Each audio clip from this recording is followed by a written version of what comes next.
Hey guys, what is up? Welcome to the Next Step podcast. I am your host, Allison Lee Simmons. And of course, like most of us do this time of year, we are all just sort of digging ourselves out of our pajamas, right? We've taken off 2, maybe 3 weeks of really serious work, spent some time with family, probably consumed an excessive amount of treats, cookies, chocolate, all the things, right? Maybe you're feeling a little sluggish coming out of 2024 into 2025.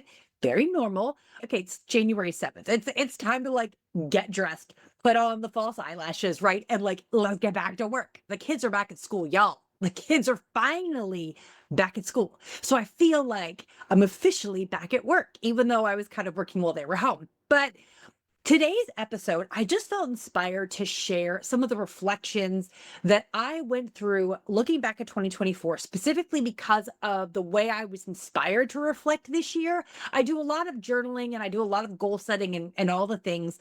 But I just want to share with you what I thought about so that you can think about it and how it might affect your forward motion in 2025. So, right before the holidays, I was scrolling LinkedIn and I saw a post that said something along the lines of, if you could look back at your January 2024 self, knowing what you know now about how the year went, what would you tell that version of yourself?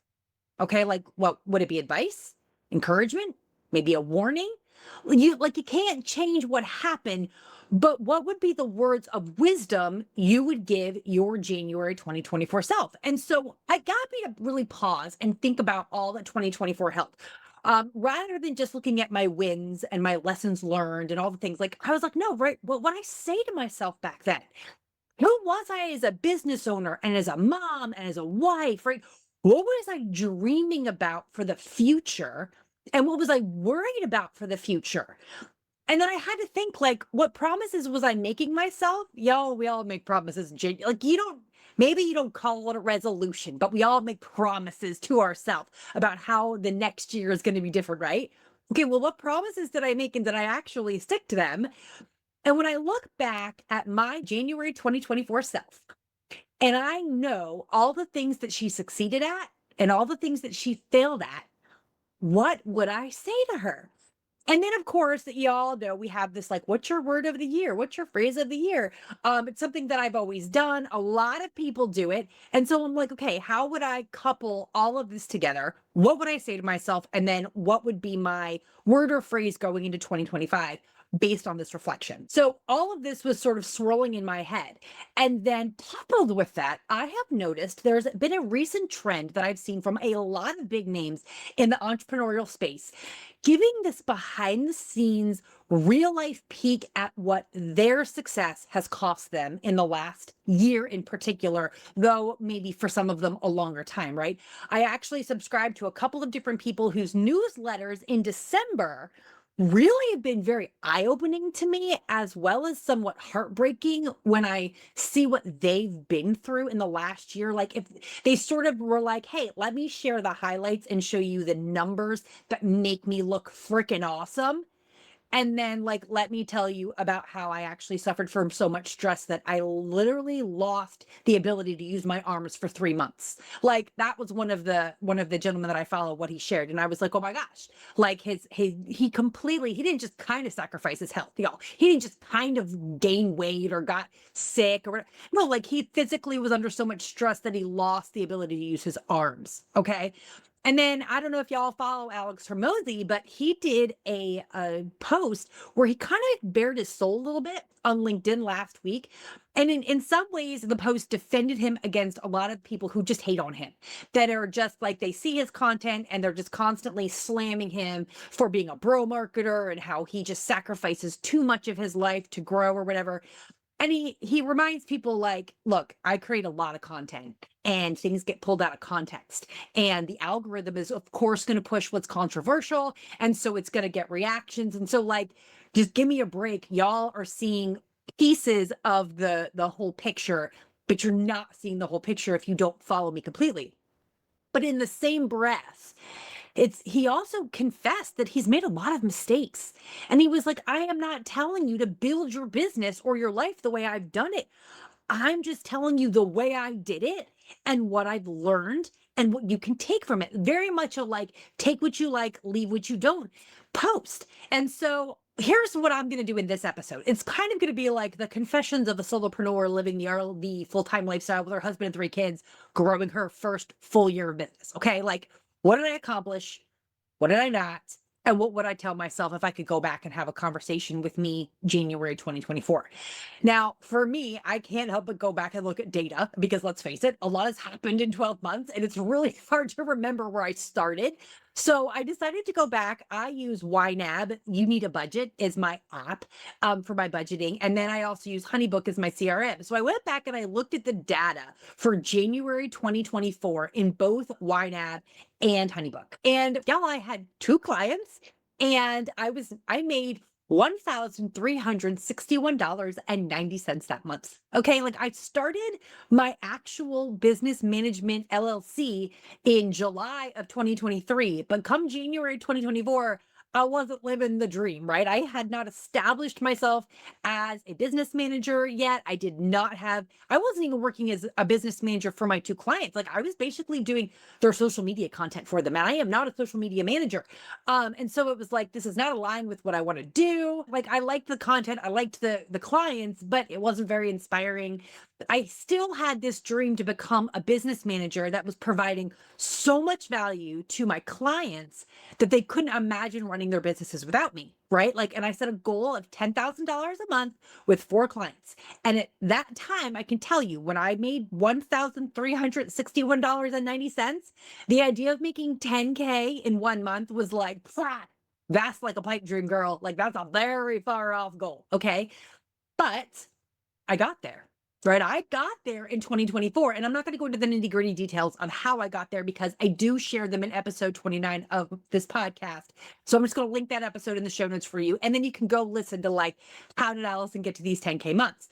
And if I could stop the story right now there, right? If I could just go back to January 2024 version of me and be like, girl, you got this, right? It's not going to be easy. There's going to be lots of bumps on this road, but you're going to work hard. You're going to keep your eyes on the prize and you will achieve this goal. I know you don't think you will, but you're going to get there. If I could tell myself that, it wouldn't be a lie, but y'all, it's not what I would tell myself. Like it's not the advice or the encouragement that I would give myself back in January. Now, before I tell you what I would, let me talk about the personal home front or RV front, as it were. Last January, my family and I had been in our RV for just over a year. We had come to terms with this small space living and we loved it, but we were like, okay, we're ready to like move into a house, right? We knew we wanted one. So in May of 2024, we started looking for a house. Now, my January 2024 self truly believed that my December 2024 self would be celebrating Christmas from the comfort of a full-size couch where I couldn't reach out and touch the kitchen table from my seat while my husband simultaneously tripped over my feet trying to get into our bedroom because as I reclined in the couch, my feet were only inches off of the wall at the other side of me. Okay, right? Like, I didn't think that was how I was going to be celebrating Christmas in 2024. And we started looking for our house very seriously at the end of May. And we looked, and we looked, and we looked, and we found nothing. And y'all, I'm recording this episode from my pop-up office here in my RV with my little, if you're watching me on YouTube, this is a fake background. Etsy, $3.50 worth every penny, y'all. But yeah, like this is not where I thought I would be right now. But it is. So if I could stop there, right, and tell my January 2024 self, like, girl, don't get your hopes up. All right. This RV lifestyle is going to be much more permanent than you think it is. Just embrace it and just get over it. That wouldn't be a lie, but it's not what I would tell myself, right?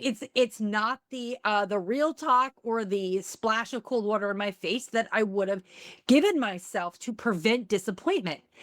So what would I say to the January 2024 version of me that was excited about the possibilities of the future, both in my business and my personal life, but was also kind of frustrated with my current circumstances? Okay, well, personally, I would tell myself that the second full year of RV living is exactly what your family needs. All those things that you struggled with in year one won't be nearly as hard in year two, right? Yes, you are going to feel over it plenty of times, but you're going to look back at a second year of living in the RV and be so thankful you never found a house. But I want you to look for one anyway, right? Because if you don't look for a house anyway, you won't understand that what you truly value most for your family, for your husband, for your kids, for those relationships isn't space, but it's the relationships that continually get stronger because of the lack of space, right? I want you to look for a house anyway so that you'll discover there are options outside of the local area you think you want to live in right now, right? And you're going to go on an epic 16-day road trip to explore areas that you might want to move to. And the memories you make on that adventure will be incredible. And that family experience will be one that your kids will never forget. You're going to experience walking along the ridge of the Grand Canyon with nothing but a massive drop on either side of you and no guardrail, my friends, no guardrail. And you're going to feel like you are literally walking on top of the world. And it's going to make you feel somewhat small and dare I say, even insignificant, yet also leave you at the same time completely in awe with this understanding that there's so much more out there and there's so much more life to live. Y'all, I'm getting goosebumps just saying it out loud. Okay. You're going to experience things like driving through the middle of no man's land in the desert and pulling over because you just happened upon Air Force fighter jets doing exercises. And one of them decides to give your family a thrill by buzzing you just a few hundred yards off the ground, scaring the crap out of you as this boom blasts in your ears. The dirt from the ground lifts up around and swings around your head and face. You hear your kids cheering. One of them screamed, but the other two cheered. And your husband, who's a former Marine, is laughing because he's going, you know what? That was illegal what he just did there, but that is an experience we will never get anywhere else. And he thought it was absolutely phenomenal, right? You are going to experience the simplicity of listening to your kids squeal with excitement about sleeping in a room with a TV because they're not in a tiny little RV bunk.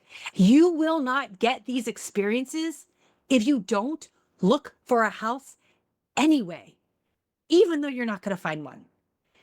Finally, look for a house anyway so that God can metaphorically close that door so tightly that you have to wait and see what door he opens and know that whatever door he opens is going to be so much better than what you thought you wanted.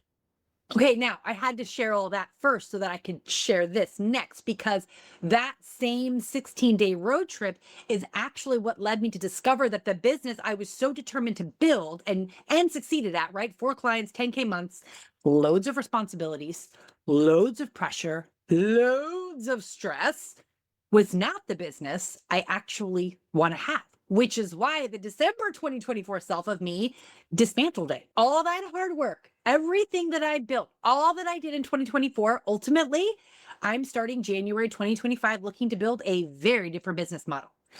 But I would tell my January 2024 self, build it anyway. Build the business you want now because you're going to learn a ton about yourself and what you're afraid of and what you're capable of and what you're willing to sacrifice and what you're not. Build it anyway because you're going to learn that resilience means embracing challenges as opportunities to grow, even when progress feels slow. Build that business anyway because you're going to learn to set boundaries that protect your time, your energy, your focus, and they're going to allow you to show up as the best version of yourself by December. Most importantly, build that business anyway because you'll discover that success is not about achieving the goal, which is something that you've always had stuck in your head, but it is truly about staying true to the purpose of creating something meaningful and that is in alignment with the values that you want to live by. And if you don't build it, you're not going to gain skills, the experience, the expertise that you need so that you can build this new version, this new business in 2025. And if you don't build it, you also won't meet the people you met along the way who have become some of your closest friends who you're going to need going into 2025 because you don't know what the future holds.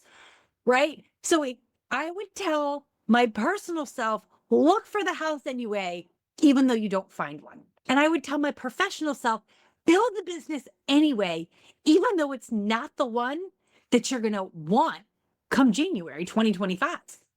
What would you tell your January 2024 self, given what you know now? And for me, it was very shocking when I really thought about what would I say, right? But here's the deal. I can't actually go back and tell my January 2024 self any of this, right? So what am I going to do with this reflective exercise? Well, I'm going to tell me today, my January 2025 self, who I can talk to, this. Do it anyway. Start your group program anyway. You don't know if this is going to work. You don't know if it's the business model you're going to want in a year. Build it anyway. Because if you don't do it, you won't know if it's right. Start the plan to move to Texas anyway. You don't know if your family will settle down there or not. You don't know if your husband will get a job. You don't know if your kids are going to love the schools. Do it anyway. Because if you don't, you won't know if that's the life that you and your family want to live. So as I look ahead to 2025, I am reminding myself that the lessons of resilience and boundaries and alignment are not just business principles, they're life principles. And this past year has shown me that the greatest growth comes from stepping into the unknown, taking action when the outcome isn't guaranteed, and challenging myself to step toward a vision that I don't even know if I want. Because if I don't, I'll never figure out if it's what I want. So I want to challenge you to do the same thing. What would you tell your January 2024 self? And don't stop at the surfacey encouragement, right? Don't stop at the easy warning, don't take that path, whatever. Like legit, you can't change anything about the year. What would you have told yourself? What would you have wanted to know, right? And then tell yourself that now going into 2025 so that you can embrace where you are right now. And then you can boldly move towards what's next. Whatever your goal is for 2025, even if you think you can't achieve it, right? Go for it anyway. Start the process anyway, because the journey itself will teach you more than you could ever imagine whether you achieve the goal or not. Okay, so listen, I am coming at you right now as like a massive goal setter, and I don't start the marathon unless I have every intention of finishing it. And yet, when I look back at 2024 and I realize there's one finish line I crossed and one that I didn't, and yet, truthfully, as cheeseball as it sounds, y'all, it was the journey and the experiences and the lessons learned in 2024 that I am truly loving and embracing. So I want this year to be one of the best years ever for myself, for my family, for my business, and I want it for you too. So let's do this together, okay? Let's make 2025 a year of courage and clarity and purpose. And for you, you can steal this. My phrase for 2025 is build it anyway, or do it anyway, or whatever version of that you want, right? But let's go. 2025. Here we come. I hope you enjoyed today's episode. Listen, I never ask this at the end of my episodes, but if you felt inspired, if you enjoyed this, would you leave me a review on Apple Podcasts or on Spotify? Or heck, you can even head over to LinkedIn and I'll put the profile link in the show notes and like send me a DM or leave me a review there. I just, I create this more for myself to kind of journal my experience, but I would love to hear from you. How is it impacting you? What would you tell yourself in 2024? Send me a DM. Like, I want to know if this episode meant anything to you and what it brought up, what feelings it brought up for you. All right, y'all, let's do this. Okay. Let's make 2025 the next best year yet. Till next time, be your own boss better.